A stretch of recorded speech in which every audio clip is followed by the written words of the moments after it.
3 दरवाजे। दरवाजा नंबर 2 से पहले एक बात बोलना चाहूंगा, मेरे ख्याल से आप लोग इसको बहुत अप्रिशिएट करेंगे। पहले पूछ रहा हूं, आप करोगे? सुनना, चीते की चाल और बाज की नजर और एसोट के कंप्लायंस पर संदेह नहीं करते।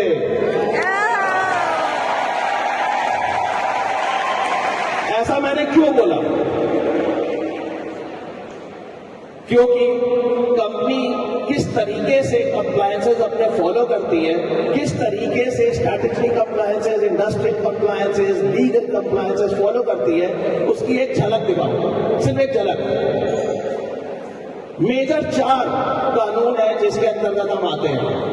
डायरेक्ट सेलिंग लॉ 2021 वाला पता ही है आपको, ई कॉमर्स लॉ क्योंकि हम एक ई कॉमर्स कंपनी है, कंज्यूमर प्रोटेक्शन एक्ट क्योंकि हम प्रोडक्ट्स सेल कर रहे हैं तो कंज्यूमर को प्रोटेक्ट करने के जो भी कानून है वो हम पे लागू होते हैं। और फिर लीगल मेट्रोलॉजी, ये बहुत कम लोगों को पता होता है कि आप अगर ई कॉमर्स बिजनेस कर रहे हैं तो आप किस तरीके से अपने प्रोडक्ट्स को डिस्प्ले कर रहे हैं, उनके बारे में क्या इंफॉर्मेशन दे रहे हैं, रिफंड रिटर्न पॉलिसी है कि नहीं, वो सारी चीजें जो आती हैं वो लीगल मेट्रोलॉजी में आ जाती है कुछ हद तक।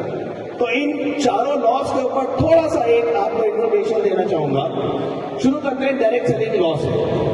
इसमें 3, वैसे तो बहुत बड़ा लॉ है लेकिन इसमें 3 मेजर चीजें हैं जो हमारे लिए बहुत इंपॉर्टेंट है। Automated KYC capture, convergence partner और ग्रीवेंस ऑफिसर। अगर मैं केवाईसी कैप्चर की बात करूं, आपने देखा होगा रिसेंटली हमने ऑटोमेट करा है पूरा सिस्टम। आप सिर्फ अपना आधार कार्ड डालते हैं और आपका केवाईसी पूरा हो सकता है, आधार कार्ड का नंबर। बहुत इजी स्मूथ प्रोसेस है। 95% वेरिफिकेशन हमारी जो होती है हमारे डिस्ट्रीब्यूटर्स की वो ऑटोमेटेड केवाईसी है और इस वक्त केवल 5% है जो केवल मैनुअल हो रही है। ये बहुत बड़ा अचीवमेंट है। बड़ी से बड़ी कंपनीज भी ऑटोमेटेड केवाईसी नहीं कर पाती है, जबकि ये डायरेक्ट सेलिंग लॉ का एक बहुत इंपॉर्टेंट रिक्वायरमेंट है, इसको आप याद रखिएगा। दूसरा, ASOT is a convergence partner of the National Consumer Helpline of the Central Government। एक हेल्पलाइन है नेशनल कंज्यूमर हेल्पलाइन, आप अगर वेबसाइट पे जाएंगे तो वहां पे दिख जाएगा।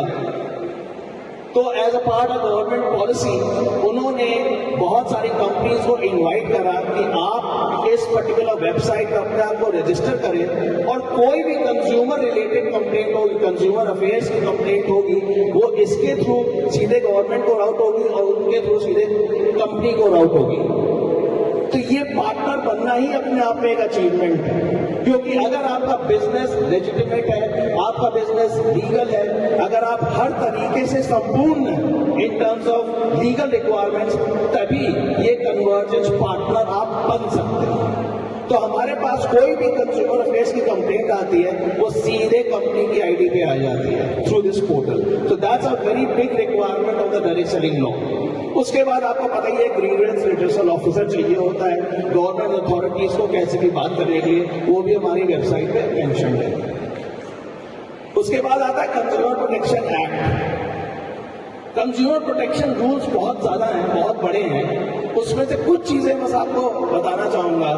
अगर आप जाके रूल्स पढ़ें, और एक डॉक्यूमेंट अब हम रिसेंटली अपलोड करने जा रहे हैं कि किस तरीके से ऑर्गेनाइजेशन उन रूल्स के अगेंस्ट अपने आप को कंप्लाई कर रही है, वो डॉक्यूमेंट आप पढ़िएगा, आपको रियलाइज होगा कि जो भी कानून गवर्नमेंट ने बनाया है उसको हम 100% फॉलो कर रहे हैं।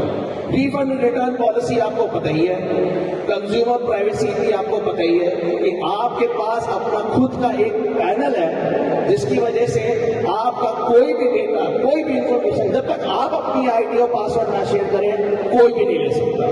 तो कंज्यूमर प्रोटेक्शन के पार्ट का एक बहुत इंपॉर्टेंट पार्ट है ये, तो वो भी हम पूरा फॉलो कर रहे हैं। उसके बाद आता है ई कॉमर्स लॉ और लीगल मेट्रोलॉजी जो मैंने बोला था। तो ई कॉमर्स लॉज में बहुत सारी ऐसी चीजें आती हैं जो as an e commerce company आपको फॉलो करनी होती है, एज एन ऐप आपको फॉलो करना होता है, वो सारे भी लॉज हम फॉलो करते हैं।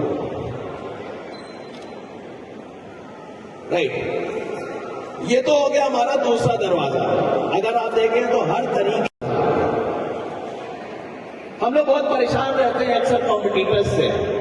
आपको थोड़ी सी एक झलक दिखाना चाहूंगा कि हम किस तरीके से अपने इस तीसरे दरवाजे को और मजबूत कर रहे हैं। इसके लिए भी एक छोटा सा लाइन है, सही वक्त पर करवा देंगे हदों का एहसास, उस तालाब खुद को समंदर समझ बैठे।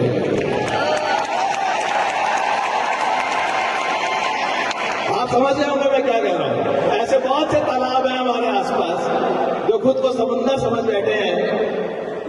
हमें उनको अलग से कुछ एहसास कराने की वैसे जरूरत है नहीं, क्योंकि समंदर तालाब पे टाइम मेरे ख्याल से नहीं वेस्ट करेगा। समुद्र अपने आप में खुद ही समंदर है।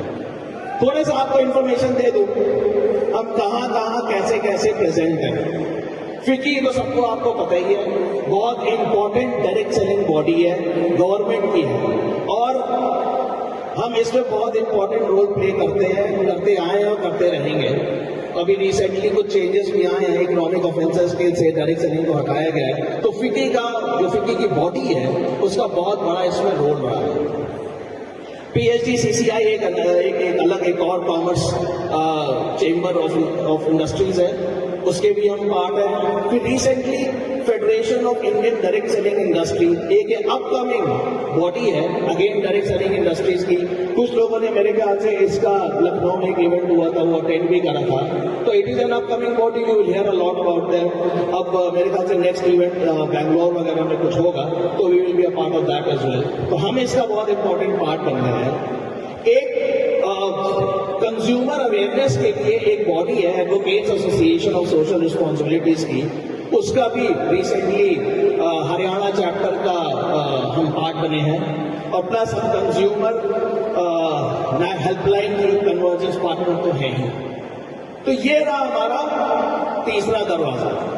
तो अब अगर आप देखें कि किले को हम किस तरीके से प्रोटेक्ट कर रहे हैं, किस तरीके से हम ये कोशिश कर रहे हैं कि आपका बिजनेस प्रोटेक्ट हो, कंपनी भी प्रोटेक्ट हो, हम कंप्लायंसेस सारी फॉलो करें, किसी की भी कोई भी हिम्मत ना हो कि कंपनी के बिजनेस पे, कंपनी के बिजनेस मॉडल पे किसी भी तरीके की कोई उंगली रख सके, जिससे कि आपका और कंपनी का भी ग्रोथ की तरफ दिमाग रहे, ना कि किन्हीं और फालतू चीजों में हमारा दिमाग रहे।